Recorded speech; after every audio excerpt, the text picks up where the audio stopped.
আমরা সাহাবায়ে কেরামদেরকে ভালোবাসবো? ইনশাআল্লাহ বলবেন না? আমি আমার প্রিয় যুবক ভাইদেরকে বলতে যাচ্ছি, প্রিয় ভাই, যুবক ভাই, আমি তোমাকে ভালোবাসি। যুবক, তুমি তোমার জীবনকে মূল্যায়ন করো। দুনিয়ার কোনো খেলোয়াড়, গায়ক, গায়িকা, দুনিয়ার কেউ তোমার মডেল নয়, কোনো দল তোমার মডেল নয়।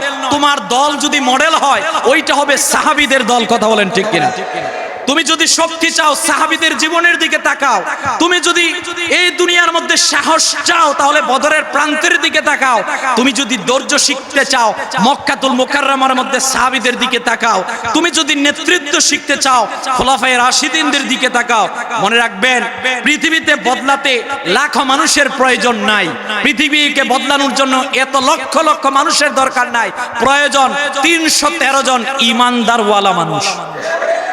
আর ওই মানুষ আছে সাহাবীদের মধ্যে, ওই আদর্শ আছে সাহাবীদের মধ্যে, ওই ডিরেকশন আছে সাহাবীদের মধ্যে। জন্য আমরা সাহাবায়ে কেরামদেরকে ভালোবাসবো। আমি রিকোয়েস্ট করছি আমার যুবক ভাইদেরকে, হযরত আবু বকরের জীবনী পড়েন, যারা রাষ্ট্রের মধ্যে দায়িত্বশীল, পড়েন ওমর রাদিয়াল্লাহু তাআলার জীবনী, পড়েন সাহাবায়ে কেরামদের জীবনী।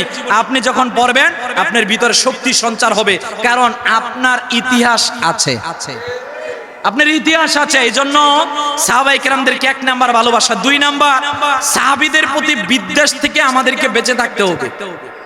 কথা বলেন না কেন? 3 নাম্বার, আমাদেরকে সাহাবায়ে কেরামদের জীবনী পড়তে হবে। 4 নাম্বার, আমাদের সন্তানদেরকে সাহাবায়ে কেরামদের ভালোবাসা শিক্ষা দিতে হবে।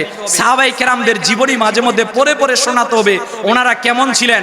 কোন একজন সাহাবায়ে কেরামগণ এই দুনিয়ার মধ্যে কখনো ওনারা খারাপ কাজের সঙ্গে যুক্ত হন নাই। ওনাদের টেন্ডেন্সি একটাই ছিল যে কিভাবে আল্লাহর আইনকে পৃথিবীর মধ্যে বাস্তবায়ন করা যায়। কথা বলেন ঠিক কিনা? রাসূলুল্লাহ সাল্লাল্লাহু আলাইহি ওয়াসাল্লাম জিহাদের শেষে বলছে, এই আবু উবাইদা কান্না করছে কেন? এক সাহাবী ডাক দিয়ে বলছেন, হুজুর, আমি নিজে দেখেছি আবু উবাইদা নিজের হাতের অস্ত্র নিয়ে বাবার শরীর থেকে মাথাকে আলাদা করে দিয়েছে। আল্লাহু আকবার। আল্লাহ এইবার পৃথিবীর মানুষদের জন্য ডিরেকশন দিলেন, শোনো, আমার সাহাবী তো তারা, আমার সাহাবী কে বাবা, কে মা, কে বংশ, কে কোনটা, ওইটা দেখে নাই। আমার সাহাবীরা সব জায়গায় প্রায়োরিটি দিয়েছে একটা বিষয়কে। সেই প্রায়োরিটির বিষয়টার নাম হলো যে সব জায়গার উপরে হলো আল্লাহ এবং রাসূল। বলেন সুবহানাল্লাহ। আমার নবীজি বলছেন, হযরত আবু সাঈদ খুদরি রাদিয়াল্লাহু তাআলা থেকে হাদিস বর্ণিত, রাসূলুল্লাহ বলছেন, লা তাসুব্বু আসহাবি, এই আমার সাহাবীদেরকে গালাগালি করো না, আমার সাহাবীদেরকে গালাগালি করো না। কেন?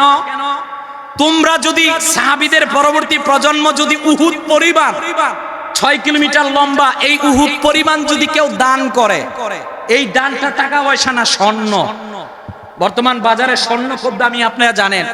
আমার রাসূল ডাক দিয়ে বলছেন, ফালাউ আন্না আহাদুকুম আনফাকা মিসলা উহুদ, আমার সাহাবীদের পরবর্তীতে কেউ যদি উহুদ পরিমাণ স্বর্ণ দান করে, আমার রাসূলুল্লাহ সাল্লাল্লাহু আলাইহি ওয়াসাল্লাম ডাক দিয়ে বলছেন, কোন এক সাহাবী যদি 1 মুদ কিংবা অর্ধ মুদ, দ্যাট মিন্স 796 গ্রাম যদি কেউ দান করে, অর্থাৎ অর্ধ মুদ যদি আমার সাহাবীরা দান করে, সাহাবীদের পরবর্তীতে কেউ যদি উহুদ পরিমাণও স্বর্ণ দান করে, তারপর আমার সাহাবীদের সমকক্ষ হবে না। বলেন আল্লাহু আকবার। রাসূলুল্লাহ সাল্লাল্লাহু আলাইহি ওয়াসাল্লাম বলছেন, শোনো, তোমাদেরকে জানিয়ে দিলাম, আসহাবিকান নুজুম ফাবি আইয়িহিম ইকতাদাইতুহুম ইহতাদাইতুহুম।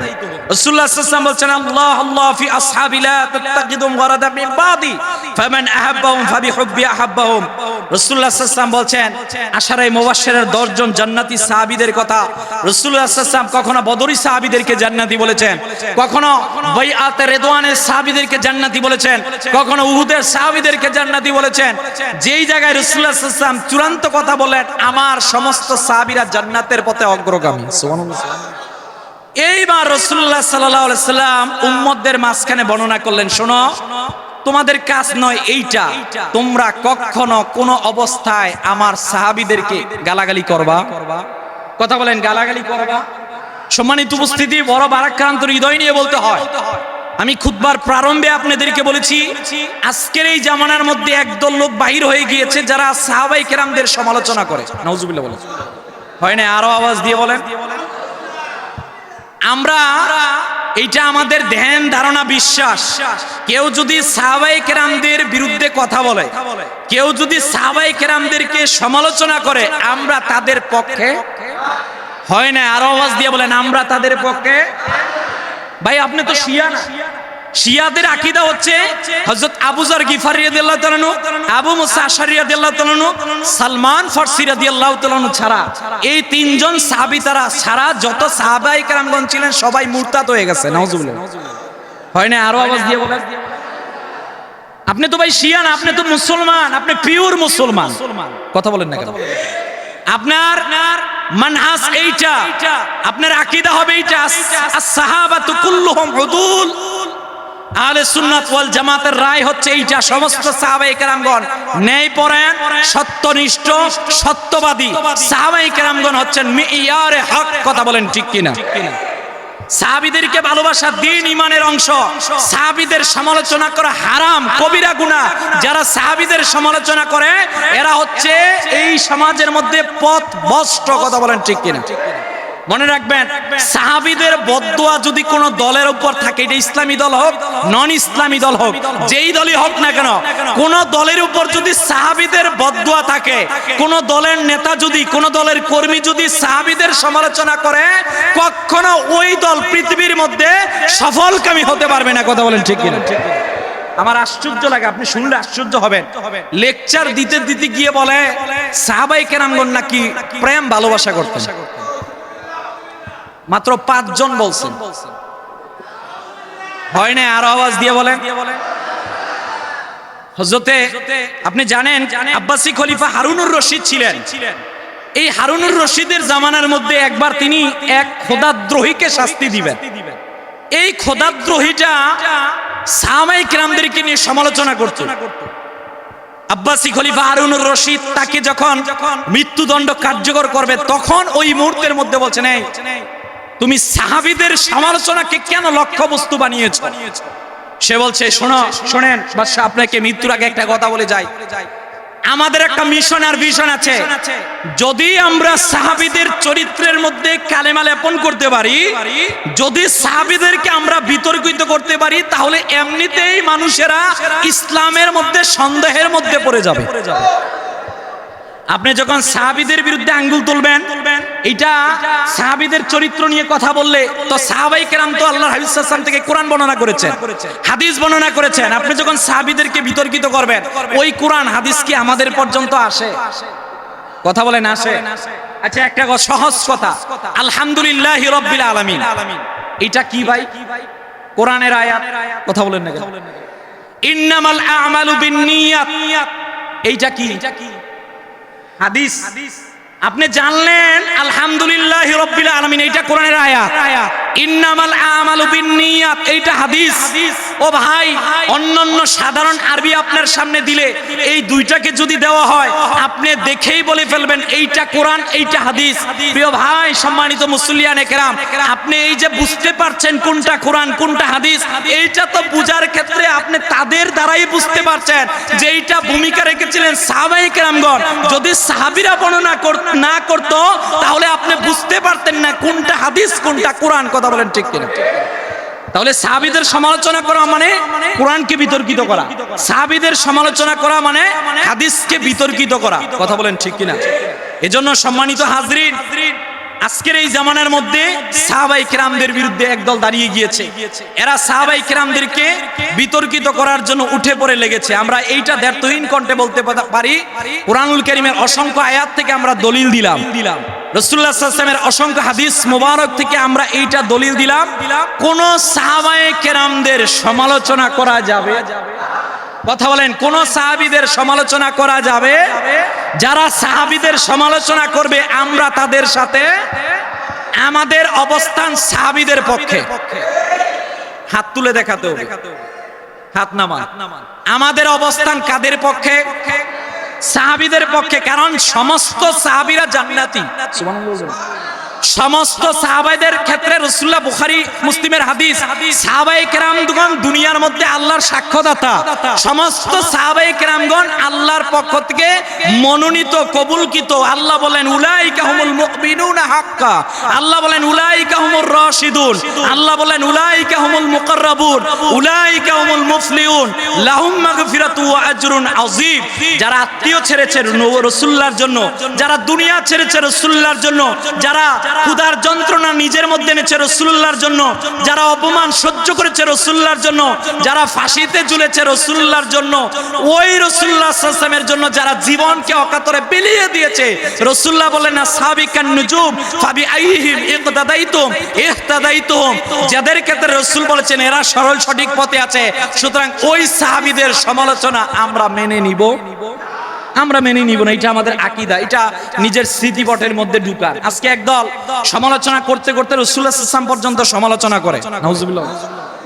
মসজিদের মধ্যে কালেমা এইটা তাদের এইটা ভালো লাগে না, একসাথে কেন লা ইলাহা ইল্লাল্লাহ মুহাম্মাদুর রাসূলুল্লাহ থাকবে এইটা তাদের ভালো লাগে। হয় না? আরো আওয়াজ দিয়ে বলেন। এরা সমাজের মধ্যে গোমরা ভাই। রাসূলুল্লাহ তো এমনি এমনি বলেন এই ওয়ালা আনা আখিরু হাযিল উম্মাতু আউয়ালা, শেষ জামানার মধ্যে একদল লোক বাহির হবে যারা পূর্বের জামানার লোকদের গালাগালি করে। রাসূলুল্লাহ সাল্লাল্লাহু আলাইহি ওয়াসাল্লাম বলছেন ইজা যুকিরা আসহাবি ফাআমসিকু, যদি সাহাবীদের কোথাও আলোচনা হয় সেই জায়গার মধ্যে তোমরা সংযত থাকো, সেখানে সাহাবীদেরকে তোমরা সমালোচনার লক্ষ্য বস্তুতে রূপান্তরিত করো না। এজন্য আমরা কোথাও যদি সাহাবীদের সমালোচনা হয়, কেউ যদি সাহাবীদের সমালোচনা করে, আমরা তাদের পক্ষে নাই। যেখানে সাহাবীদের মর্যাদা আছে সেখানে আমরা আছি। কথা বলেন ঠিক করে। হযরতে খাদিজা স্বয়ং জিবরাইল এসে বলছেন আপনি ইয়া রাসূলুল্লাহ খাদিজাকে বলেন আল্লাহ সালাম দিয়েছেন। ভাই কে সালাম দিয়েছেন? আস্তে বলবেন না, কে সালাম দিয়েছেন? আল্লাহ সালাম দিয়েছেন হযরতে খাদিজাকে। আপনি জানেন সাদ বিন মুআজ ওনার ইন্তেকালের সময় হযরতে জিবরাইল এসে নবীজিকে ডাক দিয়ে বলছেন ইয়া রাসূলুল্লাহ সাল্লাল্লাহু আলাইহি ওয়াসাল্লাম হাকামতু বিহুকমিল্লাহি আও বিহুকমিল মালিক, আপনার এই সাহাবীর রায়ের কারণে আল্লাহ খুশি হয়েছেন, কিন্তু আপনার সাহাবী সাদ বিন মুআজের ইন্তেকালের সময় স্বয়ং আল্লাহ তাআলার আরশ কেঁপে উঠেছে। সাদ বিন আবি ওয়াক্কাসকে নবীজি বললেন আউয়ালু মা ইয়াদখুলু মিন হাযিল বাব রাজুলুন মিন আহলিল জান্নাহ। শোনো, আমার এই সাদ বিন আবি ওয়াক্কাসের ক্ষেত্রে বললাম এ হলো মুস্তাজাবাতুদ দাওয়া, এ যা দোয়া করবে আল্লাহ সব কবুল করবেন। রাসূলুল্লাহ সাল্লাল্লাহু আলাইহি ওয়াসাল্লাম পর 3 দিন বলেছেন আমার সাদ হচ্ছেন জান্নাতি। হযরতে হানজালা রাদিয়াল্লাহু তাআলা আনহু ওই সাহাবী উহুদে শহীদ হওয়ার পরবর্তীতে ওনাকে ফেরেশতারা এসে গোসল দিয়েছিল। হযরতে ওয়াক্কাস ইবনে মিহসান রাসূল বললেন ৭০,০০০ লোক বিনা হিসাবে জান্নাতে যাবে, এর মধ্যে আমার ওয়াক্কাস একজন। বলেন সুবহানাল্লাহ। জাফর বিন আবু তালেব রাসূল দুনিয়া থেকে বললেন আমার জাফর বিন আবু তালেব দুনিয়ায় 2 হাত হারিয়েছে, কথা ঠিক, আমি রাসূল দুনিয়া থেকে দেখছি ও জান্নাতের মধ্যে 2 ডানা দিয়ে জান্নাতের মধ্যে দৌড়াদৌড়ি করতেছে। হযরতে উবাই ইবনে কাবকে রাসূল বললেন আমাকে আল্লাহ বলেছেন উবাই তোমার কাছে এসে কোরআন শোনানোর জন্য। সুবহানাল্লাহ। হযরতে আব্দুল্লাহ ইবনে হারাম বলেন জাবির ইবনে আব্দুল্লাহর যিনি পিতা তিনি বলছেন রাসূলুল্লাহ সাল্লাল্লাহু আলাইহি ওয়াসাল্লাম বলছেন শোনা আব্দুল্লাহ ইবনে হারাম তিনি যখন শহীদ হয়েছেন স্বয়ং আল্লাহ পৃথিবীর মধ্যে মুসা নবীর সাথে কথা বলেছেন, অনেকের সাথেই আমি মুহাম্মদ সাল্লাল্লাহু আলাইহি ওয়াসাল্লামকে সাক্ষাৎ দিয়েছেন শোনো, কিন্তু আমার আব্দুল্লাহ ইবনে হারাম ওই সাহাবী যার সঙ্গে আল্লাহ পর্দা ছাড়া কথা বলেছেন। হযরতে বেলালের কথা জানেন, কাব বিন মালিকের কথা জানেন, এই রকমের সমস্ত সাহাবায়ে কিরামদের কথা আপনি জানেন। সমস্ত সাহাবায়ে কিরামদের ফজিলত আল্লাহ বর্ণনা করেছেন, সাহাবায়ে কিরামগণ বর্ণনা করেছেন। সুতরাং ওই সাহাবীদের মর্যাদা, ওই সাহাবীদের সম্মান অখণ্ড একদল রাখবে কিয়ামত পর্যন্ত। ওই দলের নাম আহলে সুন্নাত ওয়াল জামাত। এটা মুখে মুখে বললে হবে না। ওই দল মা আনা আলাইহি ওয়া আসহাবিহি, ওই দল তারা যাদের বাহ্যিক দৃষ্টিকোণের মধ্যে নবীজির সুন্নাত থাকবে। ওই দল তারা যারা সব সময় নবীজির দুরূদ শরীফ পড়বে। ওই দল তারা যারা সব সময় কোরআনকে মান্য করবে। ওই দল তারা যারা জীবনের প্রতি মুহূর্তের মধ্যে আল্লাহ এবং রাসূলের প্রতিটি আদেশকে মান্য করবে। কথা বলেন ঠিক কিনা? এজন্য সাহাবায়ে কেরামদেরকে নিয়ে আমাদের জন্য 1 নাম্বার করণীয়, আমরা সাহাবায়ে কেরামদেরকে ভালোবাসবো। ইনশাআল্লাহ বলবেন না?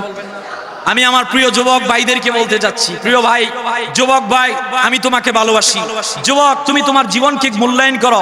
দুনিয়ার কোনো খেলোয়াড়, গায়ক, গায়িকা, দুনিয়ার কেউ তোমার মডেল নয়, কোনো দল তোমার মডেল নয়। তোমার দল যদি মডেল হয় ওইটা হবে সাহাবীদের দল। কথা বলেন ঠিক কিনা?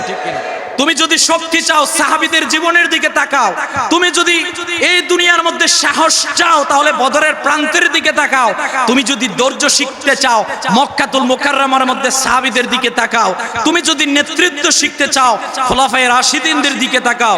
মনে রাখবেন পৃথিবীতে বদলাতে লাখো মানুষের প্রয়োজন নাই, পৃথিবীকে বদলানোর জন্য এত লক্ষ লক্ষ মানুষের দরকার নাই, প্রয়োজন 313 জন ঈমানদারওয়ালা মানুষ। আর ওই মানুষ আছে সাহাবীদের মধ্যে, ওই আদর্শ আছে সাহাবীদের মধ্যে, ওই ডিরেকশন আছে সাহাবীদের মধ্যে। জন্য আমরা সাহাবায়ে কেরামদেরকে ভালোবাসবো। আমি রিকোয়েস্ট করছি আমার যুবক ভাইদেরকে, হযরত আবু বকরের জীবনী পড়েন, যারা রাষ্ট্রের মধ্যে দায়িত্বশীল পড়েন ওমর রাদিয়াল্লাহু তাআলার জীবনী, পড়েন সাহাবায়ে কেরামদের জীবনী। আপনি যখন পড়বেন আপনার ভিতরে শক্তি সঞ্চার হবে, কারণ আপনার ইতিহাস আছে, আপনার ইতিহাস আছে। এই জন্য সাহাবায়ে কেরামদেরকে 1 নাম্বার ভালোবাসা, 2 নাম্বার সাহাবীদের প্রতি বিদ্বেষ থেকে আমাদেরকে বেঁচে থাকতে হবে। কথা বলেন না কেন? 3 নাম্বার আমাদেরকে সাহাবায়ে কেরামদের জীবনী পড়তে হবে। 4 নাম্বার আমাদের সন্তানদেরকে সাহাবায়ে কেরামদের ভালোবাসা শিক্ষা দিতে হবে। সাহাবায়ে কেরামদের জীবনী মাঝে মধ্যে পড়ে পড়ে শোনাতে হবে, ওনারা কেমন ছিলেন। কোন একজন সাহাবায়ে কেরামগণ এই দুনিয়ার মধ্যে কখনো ওনারা খারাপ কাজের সঙ্গে যুক্ত হন নাই। ওনাদের টেন্ডেন্সি একটাই ছিল যে কিভাবে আল্লাহর আইনকে পৃথিবীর মধ্যে বাস্তবায়ন করা যায়। কথা বলেন ঠিক কিনা? সম্মানিত উপস্থিতি, তাহলে এইটাই শেষ কথা, এইটাই সমাপনী কথা, এইটাই শেষ বক্তব্য। রাসূলুল্লাহ সাল্লাল্লাহু আলাইহি ওয়াসাল্লাম একমাত্র স্বীকৃত দলকে, এই সাহাবায়ে কেরামদের দলকে বললেন আমরা ওই সাহাবীদের সঙ্গে থাকবো, কেউ সাহাবীদের সমালোচনা করলে তাদের পক্ষে থাকবো না। আল্লাহ তাআলা আমাদেরকে সাহাবায়ে কেরামদের পক্ষে থাকার জন্য তৌফিক দীক্ষা দান করুক, সকলে বলেন আমিন। আল্লাহ আমাদের জীবনকে সাহাবীদের লাইফ স্টাইল অনুযায়ী আমাদের জীবনকে পরিচালনা করার জন্য তৌফিক দীক্ষা দান করুক, সকলে বলেন আমিন।